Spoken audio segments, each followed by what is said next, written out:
Hay historias que parecen sacadas de una novela de suspense.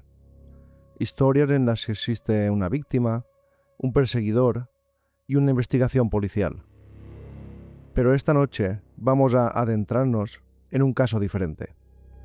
Un caso en el que nadie sabe quién era la víctima, nadie sabe quién era el agresor, y en el que algunos investigadores llegaron a preguntarse si ambas personas podían ser la misma. Ojo que este caso os va a dejar más preguntas que respuestas. Este es uno de los expedientes más desconcertantes de la historia criminal canadiense. Esta es la historia de Cindy James. Bienvenidos a la Cueva 51. Nuestro viaje empieza en Vancouver, Canadá, a principios de los años 80. Cindy James tenía 44 años. Era enfermera, responsable, tranquila, muy apreciada por sus compañeros. Y aparentemente llevaba una vida normal.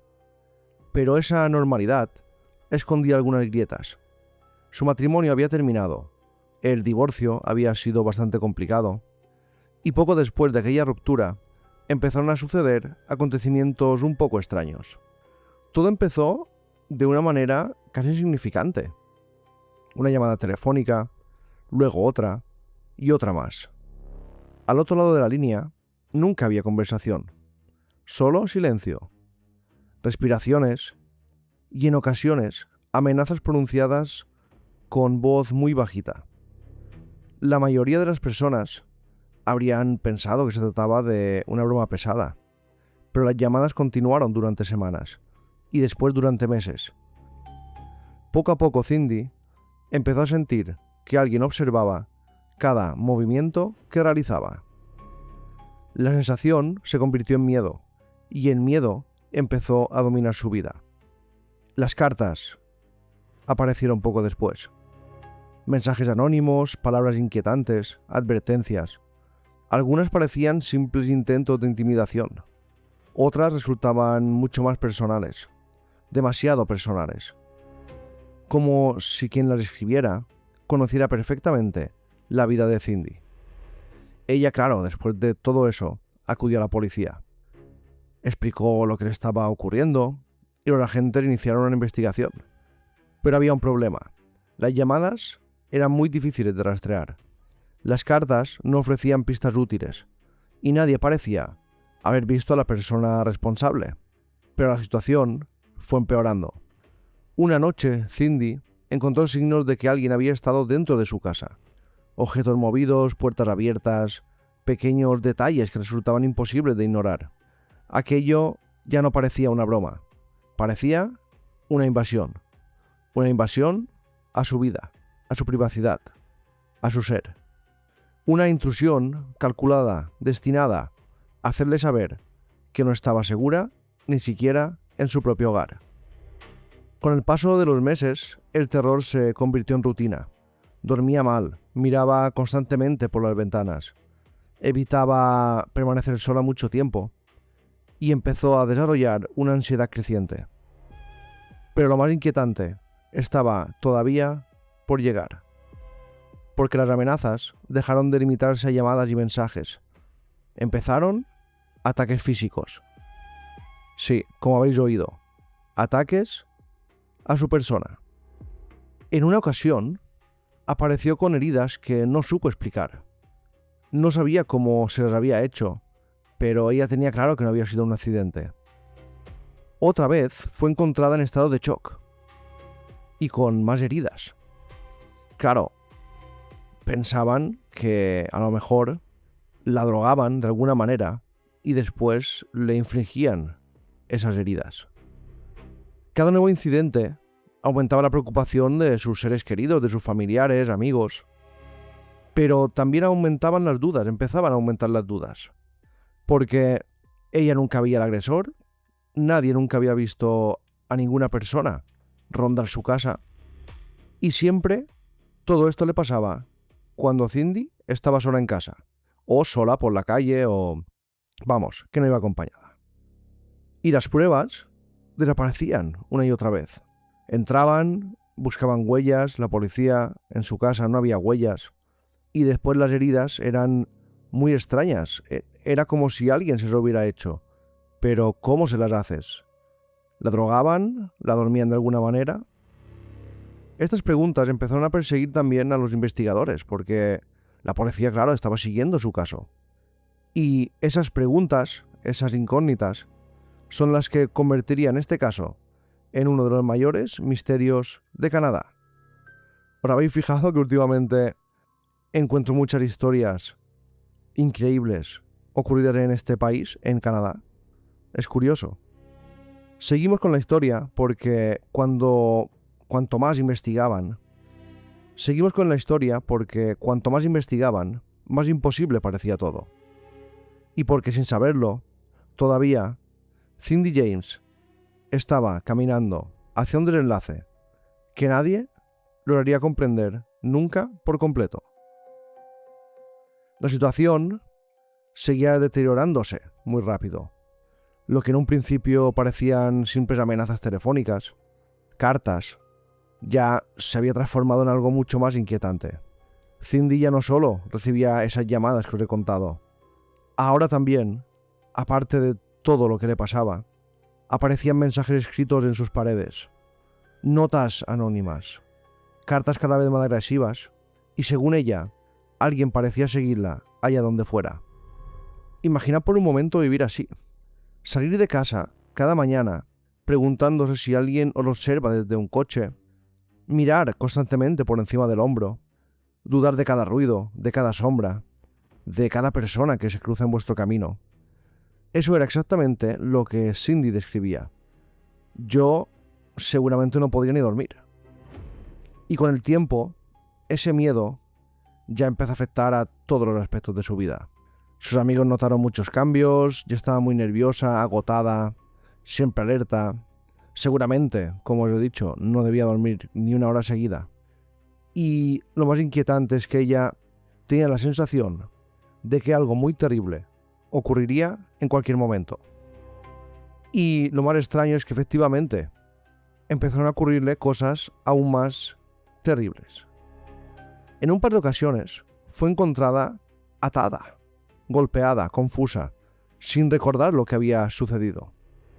Una vez apareció tumbada en una zanja. Otra vez fue hallada en estado de semi-inconsciencia. En otra ocasión afirmó haber sido atacada con una cuerda alrededor del cuello. Los investigadores empezaron a acumular informes. Cada nuevo incidente parecía confirmar que alguien estaba intentando destruirla. Pero había un problema, siempre el mismo problema. Nadie veía al agresor, nunca, jamás. Ni vecinos, ni transeúntes, ni compañeros de trabajo, ni familiares, nadie. Era como si aquel supuesto acosador fuera un acosador fantasma. Algunos policías empezaron a preguntarse si realmente existía un perseguidor, o si por alguna razón Cindy se estaba provocando todos o parte de aquellos incidentes. Es una teoría incómoda. Era una teoría incómoda para la policía y para los familiares. Pero es que la explicación giraba en torno a eso. Y claro, tampoco podían ir 100% con esa teoría, porque si en verdad había un acosador, era como si hubieran abandonado a la víctima. Y si ocurre algo, se la cargan.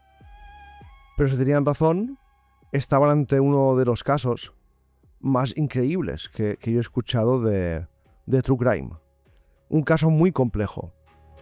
Y mientras tanto, lo increíble es que el caso seguía creciendo. Seguían ocurriendo cosas muy extrañas a Cindy. La prensa empezó a interesarse, claro. Y las historias sobre la misteriosa enfermera acosada empezaron a circular por todo. La opinión pública, como siempre, se dividió y había quienes estaban convencidos de que alguien la mataría. Y había quienes pensaban que todo era una elaborada mentira, muy bien hecha por una persona que a lo mejor no estaba muy bien después de ese fracaso matrimonial. Pero una noche, Cindy afirmó haber visto a su atacante. Dijo que al fin lo había visto, que se trataba de un hombre alto, vestido de oscuro. Pero claro, la descripción era muy simple. Mucha gente va así. La policía investigó otra vez, pero no encontró nada. Ni huellas, ni rastros, ni pruebas físicas. Es que era como perseguir un fantasma. Sin embargo, algunos detalles eran muy difíciles de ignorar. Las amenazas continuaban año tras año. No durante semanas ni días, llevaba años recibiendo amenazas. Mantener una farsa tan compleja durante tanto tiempo era extraordinariamente difícil, era muy complicado. Durante años, seguir ese plan, o era la mejor actriz del mundo, o era muy difícil que cada día te escribas cartas a ti misma, pienses cómo atacarte a ti misma. Bueno, es que es muy complicado si lo pensáis. Y a medida que pasaban los años, los investigadores empezaron a estudiar también el estado, claro, psicológico de Cindy. Algunos especialistas sugirieron que podía estar sufriendo un trastorno relacionado con el estrés. Otros hablaron de posibles episodios disociativos. Y algunos llegaron incluso a plantear que ella misma podía estar creando parte de las situaciones sin ser consciente de ello. Pero también existían pruebas concluyentes. También había pruebas de que no era su letra, tenía cartas escritas en las paredes, heridas que ella misma no se podía fingir. Y claro, todo eso era algo imposible de saber hacia dónde tirar. El caso estaba atrapado entre dos explicaciones que las dos eran posibles. Y ninguna de las dos parecía encajar del todo. Porque si Cindy se lo estaba inventando todo, ¿cómo explicar algunas lesiones? ¿Cómo explicar determinadas amenazas? Y si realmente existía un acosador, ¿por qué nunca dejó rastro? ¿Por qué nunca cometió un error? ¿Por qué jamás fue visto? Era como si cada respuesta generara dos nuevas preguntas. Y entonces, después de 7 años, llegó 1989, el año en que todo acabó. O quizás el año en que el misterio empezó de verdad. A finales de mayo, Cindy desapareció. Sus amigos se preocuparon inmediatamente. No era propio de ella desaparecer sin avisar. La policía inició la búsqueda. Los días pasaban. No había señales, ni llamadas, ni mensajes, ni pistas. Era como si la tierra se la hubiera tragado. Finalmente, encontraron su coche abandonado. Aquello disparó todas las alarmas y los investigadores rastrearon la zona. Poco después, realizaron un descubrimiento estremecedor. El cuerpo de Cindy había aparecido. Estaba en una zona apartada, lejos de las miradas, lejos de cualquier ayuda. Y las circunstancias de su muerte eran tan extrañas como toda la historia que os he contado. Tenía las manos y los pies atados. En su organismo se encontraron restos de medicamentos sedantes. Y aún así no estaba claro si se lo habían dado o si ella se lo había tomado. ¿Había sido asesinada? ¿Se había quitado la vida? ¿O había ocurrido algo que se escapaba de la lógica? La autopsia no logró resolver el enigma, y la investigación de la escena del crimen tampoco. De hecho, cuanto más se analizaba la escena, más confusa parecía. Algunos investigadores concluyeron que era imposible que una persona se hubiera colocado de aquella manera por sí sola. Otras pensaban lo contrario. Las discusiones continuaron durante años y siguen existiendo hoy en día, porque a diferencia de otros casos, aquí no existe una teoría dominante, no existe una explicación aceptada por todos o por la mayoría.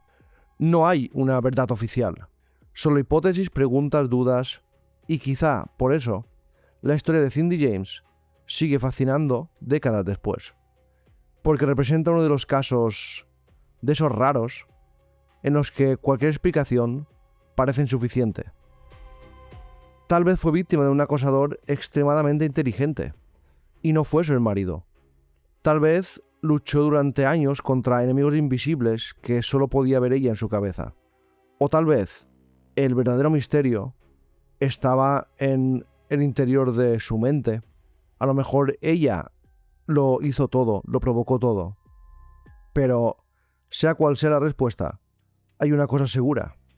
Cindy James pasó los últimos años de su vida atrapada en una pesadilla constante.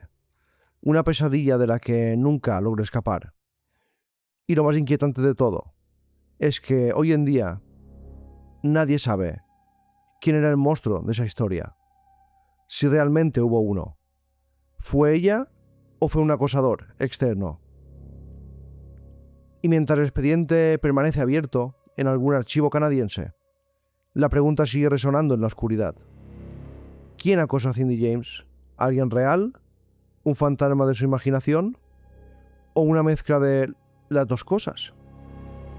Quizá nunca lo sabremos. Y quizá ese sea, precisamente, el motivo por el que seguimos hablando de ella. Porque algunos misterios no terminan cuando aparece un cuerpo. Algunos misterios empiezan justo en ese momento. Buenas noches y hasta el próximo episodio de Lo que va 51.